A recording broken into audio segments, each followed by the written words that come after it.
ano, pakita si Yan. Mother. Ayan. Miss Snooki. Kataganda ni Ma'am. Oo. Sobra. Madam. Dahil paano ba ito part of the audio? Ganyan ba to? May audio na. Ayan. Pag-try ka na. 1, 2, 3. Mic test 1. Okay. Miss Snooki, no, maraming nagdalamhati ngayon ang iluso yun sa pagkawala po ni Mother Lily. What is your, ano ang saloobin ngayon? Ano ang nararamdaman natin? Ay nako, honestly, I am floating para akong wala sa sarili ko. I'm trying to be okay, but I'm not okay. Because I have lost my parents all over again. Kamakailan lang, namahinga si Father Remy Monteverde. Tapos 2 days after, or maybe a day after lang, yung nanay ko naman ang nawala. Nag-start ako sa Regal Films nung 14 ako. Natapos ang kontrata namin when I was 26. So you can just imagine na gosh, 12 years.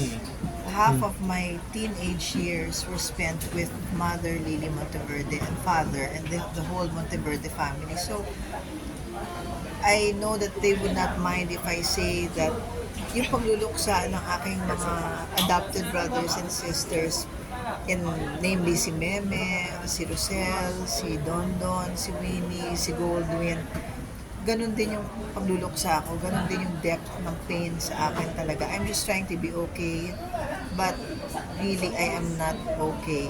I'm floating talaga. Para talaga akong nawala na naman ako ng parents talaga all over again.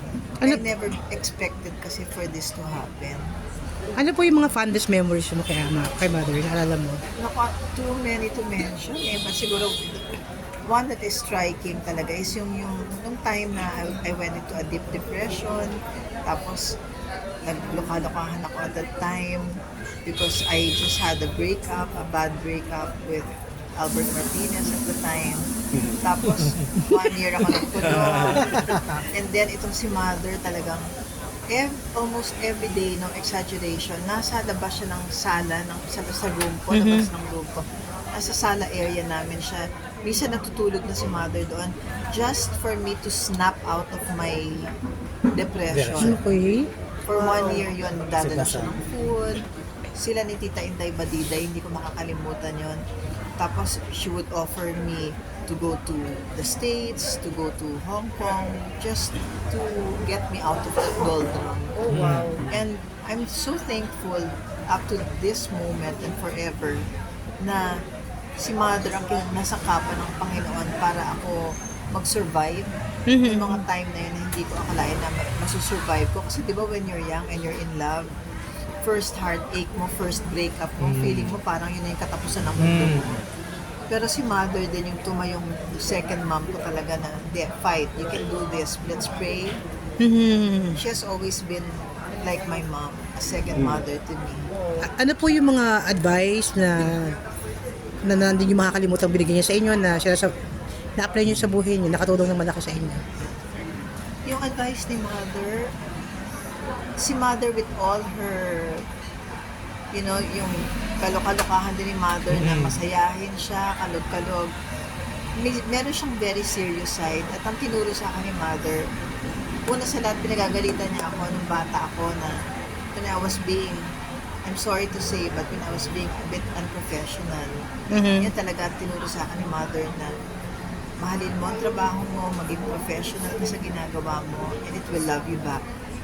Pangalawa, yung si Mother, she has also been instrumental in molding me as a better spirit, as a better Christian. Kasi nung araw sa Regal Films, meron kami nung Regal community, charismatic community. And she founded that. Hindi alam to ng maraming tao, pero nagkaroon kami ng Regal charismatic community.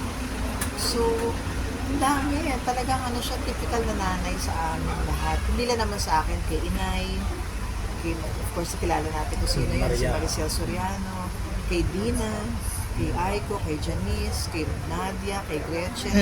Ay, naku, and the list goes on and on. Ang dami niyang naging anak-anakan. Ano po yung wini-wish niyo for the showbiz community now that, of course, an icon is gone, mother is gone? Iyak naman ako sa tanong mo. Nag-trigger ako doon. Ako, I feel, ang advice ko is, sana yung legacy ni Mother, ipagpatuloy naman nating lahat. And let's not forget the contribution that Mother Lily made in the industry. She's a big loss talaga. Hindi na natin mababalik yung glory days ng Regal Films. Para sa akin, maybe I'm being biased, pero nag-iisa lang siya. So, siguro the least that we can do nga lang is to try to live up to that that flair, that Regal magic that is unexplainable. Yung para bang the stars are stars, the movies are magnum opuses, at si Mother talaga isa sa mga nagmamahal talaga at concerned sa kung ano mangyayari sa industriya, in my opinion. Hindi naman siya contrary maybe to what some people think. Sa aking personal experience, hindi kami pera-pera lang. Yung relationship namin went beyond that, na ako trabahador niya, siya yung producer ko. Kahit ng mga times na sabihin pa natin nag-lay low yung career ko, nawala ako, nag-asawa ako, at I went through some dark times in my life. Hindi nagbago yung pagtingin sa akin ni Mother. And siguro yun yung magandang ma-emulate ng mga bagong producers natin.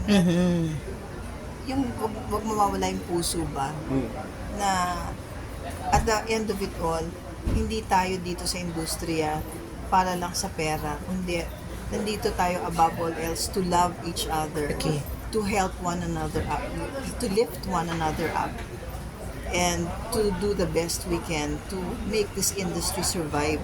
Si Mother kasi, di ba, hindi naman tumigil mag-produce. Nandiyan pa rin si Rosel, nandiyan si Dondon, nandiyan mga iba pang mga pinagkakatiwalaan ni Mother Lily, na para itong industriya natin, alam naman natin kasi it could be a dying industry, but thanks to Regal, it's still afloat. Sana magpatuloy pa rin yun. Let's not give this up kasi napakasayang. Mahalin natin ang industriya ng pelikulang Pilipino. Maraming salamat po. Thank you. Miss Nuki, pwede ho ba kayong mapicturean mo? Picture.